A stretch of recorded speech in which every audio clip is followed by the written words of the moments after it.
आपने भी खबर सुनी होगी कि पाकिस्तान को सूचनाएं देने के लिए दो आदमी पकड़े गए और इस जातिवादी घृणित मीडिया ने उनका नाम किस प्रकार से लिखा है, एक के नाम के आगे जाट और एक के नाम के आगे नायक लिखा है। यह कोई पहला मामला नहीं है जहां पर मीडिया वाले जानबूझकर जातियों को बदनाम करने की कोशिश करते हैं। ओलंपिक के अंदर 10 में से 9 गोल्ड मेडल जाट लेके आए थे, मगर उनमें से किसी के भी नाम के आगे जाट आपने पढ़ा हो तो कमेंट के अंदर मुझे बता देना।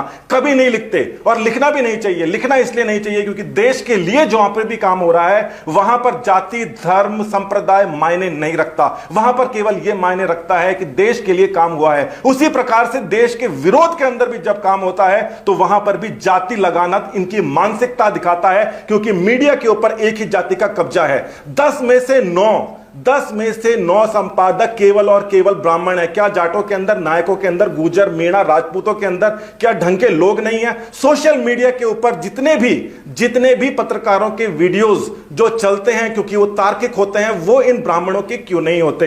वो इसलिए नहीं होते क्योंकि ये एक एजेंडा के थ्रू काम करते हैं और वो एजेंडा जातिवाद होता है और उस जातिवाद से आपको बाहर निकलना पड़ेगा। आप खुद ही बता दीजिए, आप खुद बताइए कि किसी भी न्यूज़पेपर के अंदर कहीं पर भी किसी भी नाम के आगे ब्राह्मण लिखा आपने देखा है तो बताइए। नहीं लिखते तो फिर जाट लिखने की, गुर्जर लिखने की, राजपूत लिखने की क्या जरूरत पड़ी है? हमेशा अलग अलग जातियों का नाम बदनाम करने के लिए लिखना बंद कर देना चाहिए। मैं केवल बार बार ब्राह्मण इसलिए बोल रहा हूं क्योंकि 10 में से 9 संपादक आज भी भास्कर हो, पत्रिका हो, जागरण हो, ये हो वो हो, किसी से भी पता कर लीजिए, किसी भी पत्रकार से पता कर लीजिए कि वहां पर डिसाइड करने वाला कि इस खबर को किस प्रकार से छपेगी वो ब्राह्मण होते हैं। इसके अंदर मुझे आपत्ति नहीं है, मगर मुझे इस बात की आपत्ति है कि जिस हिसाब से दूसरे लोगों को टारगेट किया जाता है, भ्रष्टाचार निरोधक जितने भी मामले आते हैं, अगर कोई मीणा का, गुर्जर मीणा का तो खासकर मामला आ जाए, उसको एक हफ्ते तक बताते हैं कि इस मीणा ने ये किया, ये यहां पर जाके ये बात कर रहा था, वो कर रहा था। शर्मा का मामला आता है तो उसके नाम के आगे या तो शर्मा नहीं लिखते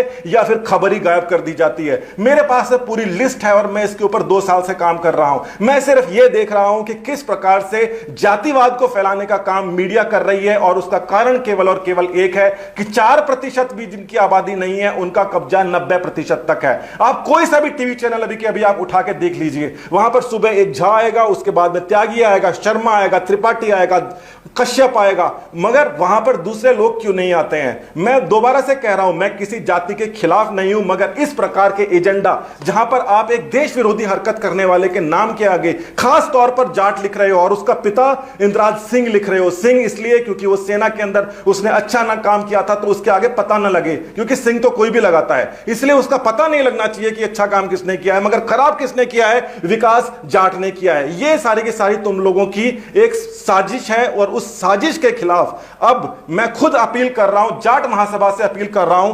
नायक के अंदर कोई महासभा है तो मैं उनसे अपील कर रहा हूं कि इन खबर वालों की खबर ली जाए, ऐसे पत्र पत्रिकाओं का तुरंत बहिष्कार कर दिया जाए। और मैं तो कह रहा हूं बहिष्कार ही कर दो। सोशल मीडिया के ऊपर ही आपको सही इंफॉर्मेशन मिलती है और सोशल मीडिया के ऊपर ये जितने भी लोग जातिवादी लोग हैं जो इस प्रकार की खबरें लिखते हैं, इनके वीडियोस चलते क्यों नहीं है? क्योंकि इनके वीडियोस में बुरी तरीके से लालच घुसा हुआ होता है। ये 150 रुपए के लिए खबरें लिखते हैं। और अब मैं और भी कुछ बात बोलूंगा तो यूं लगेगा कि मैं किसी जाति के खिलाफ बोल रहा हूं। मैं किसी जाति के खिलाफ नहीं हूं, मगर ये फैक्ट्स हैं। इन फैक्ट्स का आप क्या करोगे? ये फैक्ट बिल्कुल आप DIPR की वेबसाइट के ऊपर जाके आप देखो, वहां पर जितने भी एडिटर्स हैं उसके अंदर सारे के सारे ब्राह्मण क्यों हैं? जितने भी यहां पे एंटी करप्शन के मामले होते हैं उसके अंदर जब भी कोई मीणा, गुर्जर, जाट, राजपूत, नायक, बिश्नोई कोई भी आता है तो सबसे ऊपर उनका नाम लिखा होता है। शर्माओं के नाम कहां गायब हो गए हैं? अगर आप ये चाहते हो कि मैं उन सभी भ्रष्टाचारियों के नाम जिसके अंदर शर्मा, त्यागी, जितने भी ब्राह्मण नाम है उनको मैं लेके आऊं तो आप मेरे को बताना। हालांकि मुझे ऐसा लगता है कि यह काम करना गलत है, मगर यह काम करना फिर क्या सही है? आप मुझे डिसाइड करके बताओ। और मैं सभी महासभाओं से यह निवेदन करता हूं कि जो भी इस प्रकार की जो घटिया हरकत करते हैं उनको 150 रुपए देना बंद कर दो। वैसे तो ये महासभाएं जितनी भी हैं ये 500 रुपए के अंदर पत्रकारों को बुलाती हैं, ये कौन सी दूध की धुली हुई है? मगर फिर भी कई सारी ऐसे संस्थाएं हैं जो अपने उसूलों के ऊपर कायम है और वो किसी को पैकेट नहीं देती।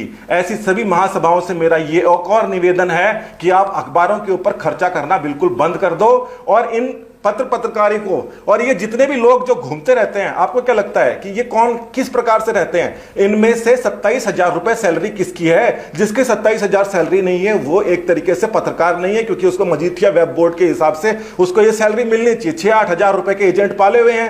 ये इनका काम क्या होता है? 6-8 हजार रुपए के अंदर क्या किसी के घर परिवार चल जाता है? नहीं चलता। फिर ये पैसे कहां से लेके आते हैं? और जितने वो माइक के आगे वो लगा के घूमते हैं, जिनको स्ट्रिंगर बोलते हैं, इनको तो कुछ नहीं मिलता। एक खबर तो आई थी, मैं चैनल का नाम नहीं लूंगा, 25,000 रुपए लगते हैं उनका माइक को लेकर घूमने के। और वो 25,000 के अंदर अगर मैं माइक लेकर आ जाऊंगा तो फिर मैं खुद क्या कमाऊंगा? ये कमाते कहां से हैं? इस नेताजी के गए, इसकी बाइट ले आई, उसके चल गए, पैसे मिल गए, होली दिवाली के ऊपर खर्चा मिल गया, किसी स्कूल के अंदर गए, सिफारिश से मिल गया। यानी कि एक तरीके का यह भ्रष्टाचार है। यह भ्रष्टाचार ये जातिवाद से ही डराइव्ड है। छोटी छोटी चीजों की बिल्कुल इतने 11-21 रुपए जो रुपए ले लेते हैं, इस प्रकार की चीजों से बाहर निकलो। देश के बारे के अंदर सोचो, और देश के बारे में तभी सोचोगे जब इस प्रकार की जो घृणित जो खबरें हैं उसको आप लिखना बंद कर दोगे। बहुत बहुत धन्यवाद। मैं यशवंत चौधरी और मैं गर्वीला जाट हूं।